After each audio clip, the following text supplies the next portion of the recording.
So I'm here with these three young gentlemen here. They're the co-founders of SPARK, which is Students Protecting All Rights for Kids. Gentlemen, thanks very much for being with me. Thank you for having us. So tell us a little bit about your group. Why did you guys start it? We start with you. We started back in middle school because of political bias and because of student bullying from teachers that was coming down from the various teachers in our middle school, and it was a very unedifying environment for learning. We formed a group together and made a petition to go ahead and fight against that, with the students completely just out of our own willpower and what we had just as middle schoolers. It was a grassroots movement that started to spread and then went into high school, and then we evolved to be more of where political bias was the bully instead of the teachers, and we started to focus in on that and gain up and go ahead and take down that giant. So it's been a wild ride, and it's been very heavily influenced by each other and just banding together for a common goal and unity. So awesome.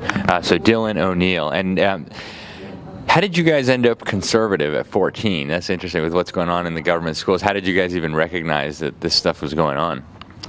Well, with Spark, we try not to fall under a political affiliation.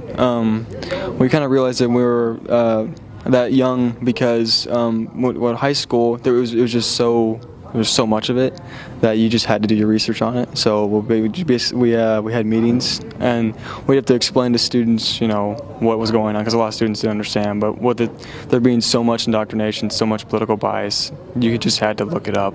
So we looked it up, and we knew we had to do something about it. So we got all of our friends together to stop it, and so far it's worked out pretty well. And like I said, Spark doesn't really like to fall under a political party. We kind of just want fair education for all students. So, very good. So you guys are nonpartisan, Brody. Yeah. Very good.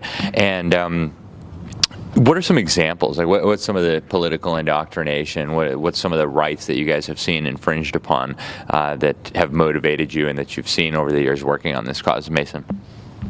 Well, we've had many assignments kicked out of our school district for being politically biased and invasion of privacy and all those types of things. And if you want to pull out the assignments, you can. Oh, we have assignments. So basically, these are pulled out, and let's go to a specific one.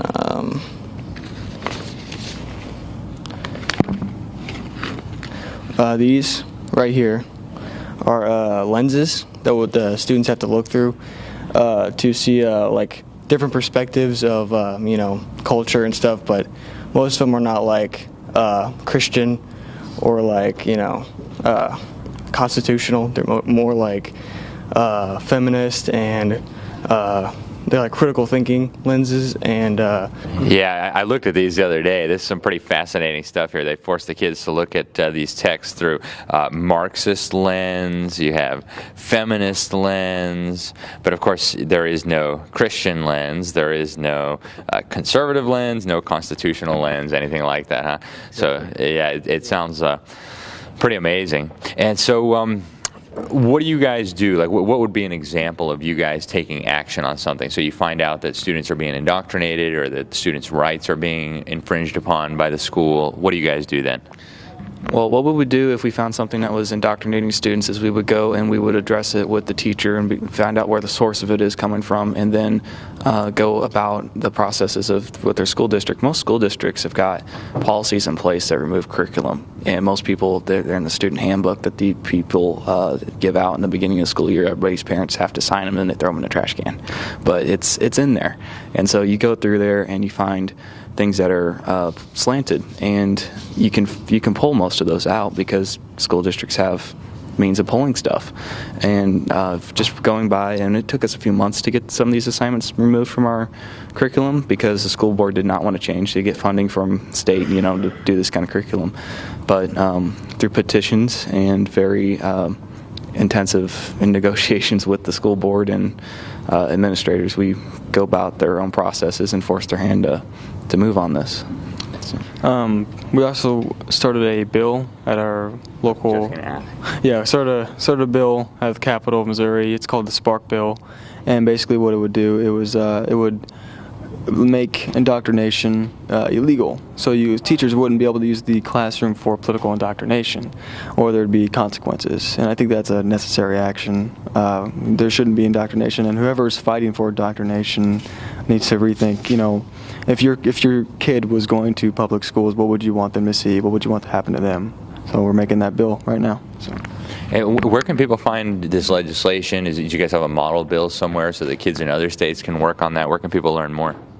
You can go to our website. It's www.joinsparknow.webs.com, and it's got a bunch of articles about us. It's got our manual, membership, and we can send you an email with the legislation, the rough draft of it. Joinsparknow@gmail.com.